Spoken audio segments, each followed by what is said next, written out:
Did you enjoy The Simple Pleasure? The word backstage is that you guys are a relatively mellow Monday night audience. So we're just going to take advantage of this and insist that you be completely mellow for the next act. No, it's a good thing. It's a good thing. We are going to bring on a special guest who is going to tell you a story, and his name is Neil Gaiman.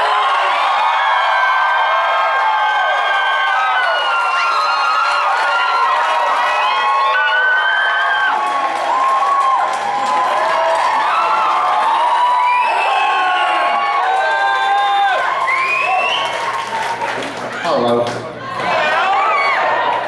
So I've been on a bus, a 40-year-old school bus with a maximum speed of 45 miles an hour, touring from Savannah around the Carolinas up into Tennessee, telling stories, and with a bunch of storytellers, and we've been telling personal, true, first-person stories about our lives. And I thought it might be fun to try and tell you guys one of the stories that I was telling on my tour. This is actually, a few years ago I was interviewed by the New Yorker, and they asked me if there was any specific moment that I became a writer. And I said there wasn't. I said I'm a real person, I don't have an origin story. And I lied. And actually, my origin story as a writer started when I was 8 years old, and I started going to a school called Aston House in the little town that I lived in. And the cool thing about Aston House, and the terrifying thing about Aston House, was it was close enough to my house that I had to walk home alone after school every day. And I had to walk down Hermitage Lane, which was this very, very thin, narrow lane with these high sandstone cliffs and trees that grew over the top. And it was completely dark and completely terrifying. And weird things happened in Hermitage Lane. One day I climbed up the side of one of the sandstone cliffs, and there was a kid about my age just sitting, looking incredibly sad. So I said, "Hi." And he said, "Hi, I've run away from home. Could you get me some food?" And I said, "Okay." So I climbed back down the cliff, and then I thought, I don't have any food. So I climbed back up the cliff again. And I said, "Hi." And he said, "Hi, have you got me any food?" And I said, "Oh, you must have been talking to my twin brother. He promises people food all the time." And if you got further down Hermitage Lane, you reached the Hermitage. And the Hermitage was this house that had been closed up for 20, 30 years. And my sister said she once saw a man looking out of one of the upper windows. And we all agreed it must have been a ghost, which made it even scarier. But I was lucky, because walking home, the same time that I was walking home, were three big boys from a different school. I was at Aston House, a small privately owned private school, fee-paying school. These kids were from Blackwell Hollow, where the tough kids went. So I would get to walk home accompanied by tough kids, which was great, because then I didn't have to be scared. And I didn't have to be scared going through the Hermitage. I didn't have to be scared as we went past the Hermitage, past the apple orchard, where these bitter apples, these sour apples, you could pick them and eat them and have a stomachache for days. And you'd reach Herentine. And Herentine was owned by a man called Lord Glendowney, and Lord Glendowney was dead. And nobody, we knew that he had children, we also knew the children had never ever turned up. The estate, a huge mansion, these beautiful grounds. Mythically, there were gardeners, or maybe security people, or somebody who would stop you, and you never went there on your own, but there were four of us. And three of them were tough kids, and then there was me. So we'd walk over the beautiful bridge across these clear pools. We went to this amazing rock garden, and the other kids shocked me. First of all, they pissed all over the rock garden, and then one of them took a dump.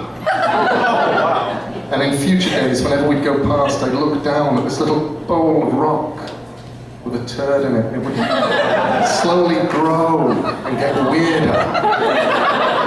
Moss and things seemed to be coming out of it. I used to think maybe this turd would grow and cover the world, but it never did. If you kept going through the estate, you would reach this little imp house. I thought of it as the imp house. It was the playhouse for Lord Glendowney's children, and I am convinced was the reason why they never came back to that estate. It was a little house, one room, stained glass windows, and a red painted imp hanging from the front door like this. You didn't want to knock it. You didn't want to touch it. You didn't want to go in. And it was in that imp house the big boys said to me, "Do you know any jokes?" Well, I was 8. I knew jokes. I said, "Yeah. What sits at the bottom of the sea and trembles? A nervous wreck. What did the big chimney say to the little chimney? You're too young to smoke." And I said, no, we mean good jokes. Do you know any good jokes? I said, "Well, what's a good joke?" And one of them, I think it was Jamie. Jamie was the oldest of the kids. He was taller, he had dark hair, he was only about 10, but he already had pre-adolescent acne starting. And he said, "Oh, hang on, in order to explain this joke, I need to tell you a little something about cricket. It's England, you have to know. Large red ball thrown down towards somebody with a bat, aiming at 3 pieces of wood called wickets or stumps, and if you hit them, the batsman is out." There. That's all you needed to know. So the kid says, "Right, all right, so Mickey Mouse is in his house playing a game of cricket. The ball rolls up his trouser leg and hits the middle wicket." And I go, "Right, I think that was a penis joke." And the kid says, "All right, I'm going to tell you a joke right now, all right. And you mustn't tell anybody this joke, all right? Because this is secret, all right?" He says, "All right, this is girl, right?" And she's outside, hanging up the washing on the line, and her name, is Fuckerada. And this man comes up, and he says, "Will you go upstairs and have sex with me?" So she says, "Yeah, all right then." So they go upstairs, and they're having sex, and then her mother gets home, because she's been out shopping or something, all right? So her mother gets home, and she shouts, "Fuckerada, Fuckerada," and he shouts down, "I'm fucking her as hard as I can."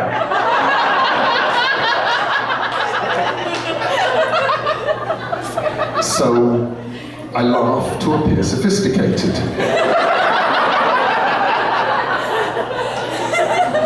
And I promised that I will never, ever tell this joke to anybody.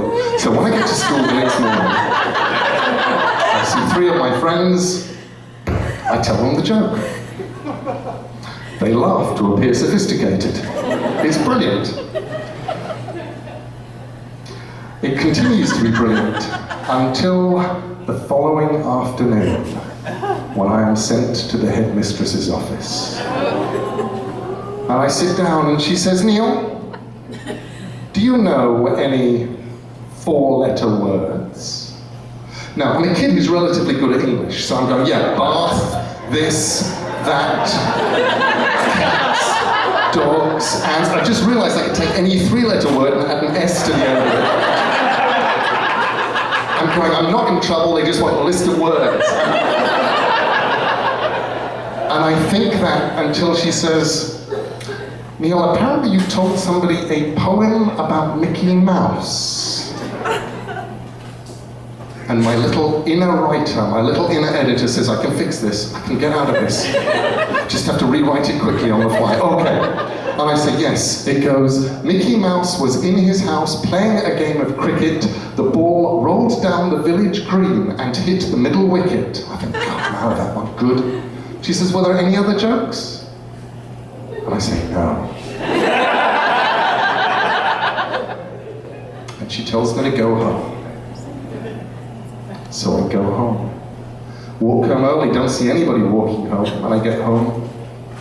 And my mother should be home at 6, but she's not home at 6. And she's not home at 6:30. And she's not home at 7. And at 7:30 my mother comes home and she says, we have to talk, let's go up to your bedroom, dear. So we go up to my bedroom. And she says, right, apparently you told some jokes the other day.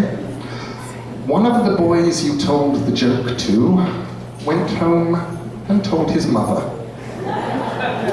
And she phoned the school and took him out of the school. And I know this because I've just been with your headmistress, who has informed me that if it wasn't that you actually would have been expelled from school today, except they weren't prepared to lose 2 sets of school fees. All I know about what you said, Neil, is you said something so bad that your headmistress was not prepared to tell me what it was. Will you tell me? And I said, and my mother said, whisper. And I leaned in and I said, fuck. And my mother said, that is the worst thing that anybody can ever say. And you must never, ever say that again. Do you promise? I said yes. And my mother went out, and she went downstairs, and I closed the door behind her, and then I went and brushed my teeth in my little sink that was just my size, and got into my pajamas, and turned out the light, and climbed into bed, and I looked up at the ceiling, and I said, fuck. Fuck. Fuck. Fuck. And I think that was probably the moment that I became a writer.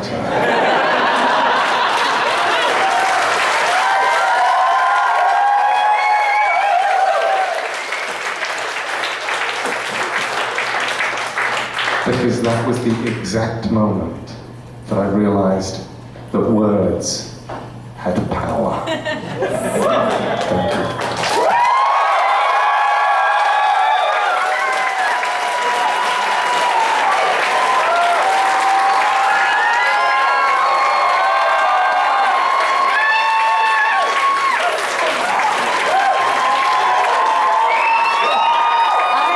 Hold on, wait, don't go anywhere.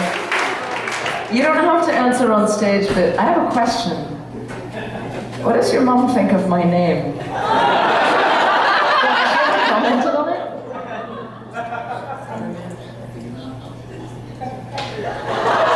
His mom has not yet figured out how to use the internet, so we're okay. Light! Neil Gaiman, ladies and gentlemen.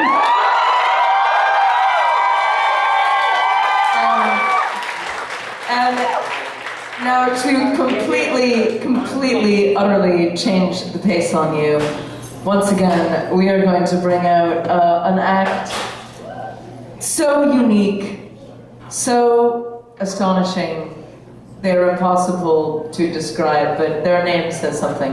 They are Boston's premier 80s pop saxophone duo. Please put your hands together for